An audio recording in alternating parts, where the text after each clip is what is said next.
I totally get that, but I am not on call right now, and I would just like some peace and quiet for 5 minutes. Thank you. Oh, goodness.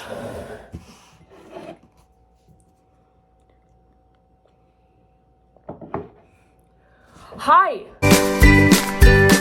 I apologize for the awkward intrusion and the awkward introduction. I'm an RA of sorts. And there were definitely people knocking on my door. But that's not why we're here. We're here today to talk about the different types of music and the different uses of music in Mexico, focusing on the Aztec culture, and in Puerto Rico.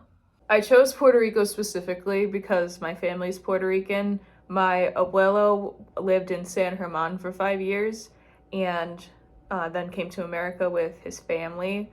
And being able to grow up and learn more about my own culture really inspired me to dive deeper into the music as well. Now, throughout the course of this entire video, you're gonna notice it's like about like I think it's like the center, this general direction. Heidi's having the time of her life. Her face is so red right now because she can't handle hearing the sound of her own voice for more than 30 seconds at a time. No, don't look at her. Don't look back at her. You could just keep looking up here. So with that, we're gonna talk about just a few different types of music that we see in the Aztec culture. The first one being their temple music. They incorporate different types of instruments depending on what sort of ceremony or service they're playing for. Just to give a few examples, they incorporate a lot of trumpet sounds for services such as sacrifices and penances. They incorporate larger rattles and rattlesticks for processions. They have different slit drums for the night and astronomy purposes. And they also include different flutes and ground rattles and turtle shells for grief and funerals. And a lot of their temple music incorporates a lot of chanting and prayer. A lot of their temple music is based off of prayer. They also have secular music, which includes a lot of rattles and small whistles. This is their non-religious music. It's more so for their everyday lives, and it's very often heard in areas such as their town squares. And we also have their court music, which is similar in a sense to secular music. Basically was court music. It was played more for their rulers and for their favorite citizens. And with this music, a lot of the singers actually lived and were employed in the Aztec palace. With their instruments, they were very prized and they were cared for very carefully, if you will. And they were considered very sacred, and they stored them on altars, and their instruments were often made from the best materials, such as gold and copper and jaguar. Now, you may be wondering, Heidi, you mentioned earlier that your abuelo was from Puerto Rico. What kind of music did he grow up listening to? Now, the main thing that comes to mind when I think about that question are all the instances where we would drive somewhere like a restaurant together and he would listen to old country music and he would scream the lyrics and not know any of the words to any of the song. So although we won't be talking about old country music that my abuela would scream the lyrics to, I did find some really interesting types of music that were pretty common in Puerto Rico.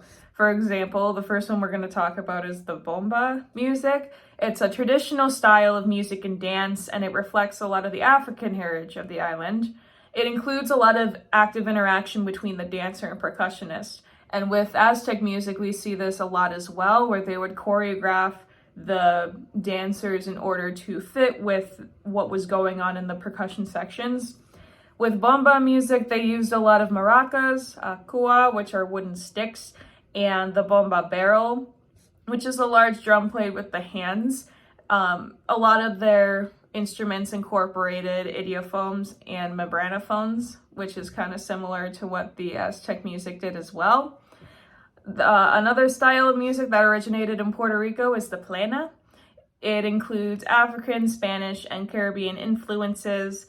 With their instruments, they use a lot of panderos, which are different sized hand drums, again, the use of membranophones.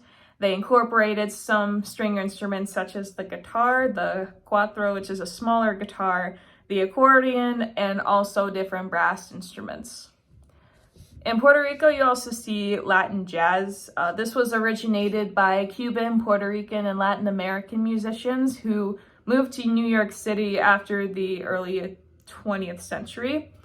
And a lot of Latin jazz incorporates and emphasizes percussion instruments such as timbales, congas, bongos, claves, and guitarras.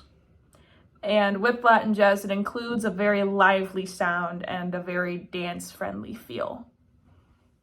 This video is sponsored by 3 things. First off, the Beatles. Second, coffee, the thing that gets us through the day. And thirdly, Puerto Rican rice contained in a Tupperware that I stole. I mean, borrowed from my friend from Colorado. This contains orange rice, green olives, and kidney beans. And it is very good. Presented by my grandmother. Don't tell Johnny I still have his Tupperware. In terms of the uses of the different types of music in Mexico and Puerto Rico, they're very similar because music is such an important part of their culture. And so with Mexico, a lot of their temple music is used, as I mentioned before, for religious purposes, such as their different services, such as sacrifices and funerals.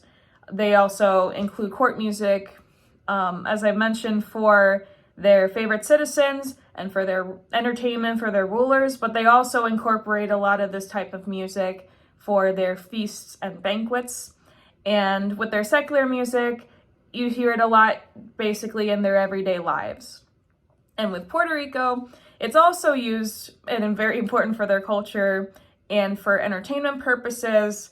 They would often hear it walking through San Juan, celebrating festivals, or everyday activities such as spending time at the beach. It's a very important part of their culture. Now that was chaos. No, that was the discussion of the different types and uses of music in Mexico, focusing on the Aztec culture, and Puerto Rico.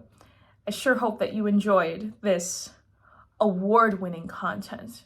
And if you did enjoy this prize-deserving content, then I want you to hit that like button and then smash the subscribe button.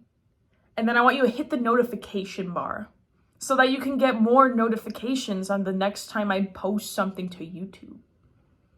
And then I want you to email this one to your closest friends and your favorite professors. Or don't. I'm not going to tell you what to do, even though I just told you what to do. But I sure hope you enjoyed this discussion, and I'll see you in the next one. And that's it.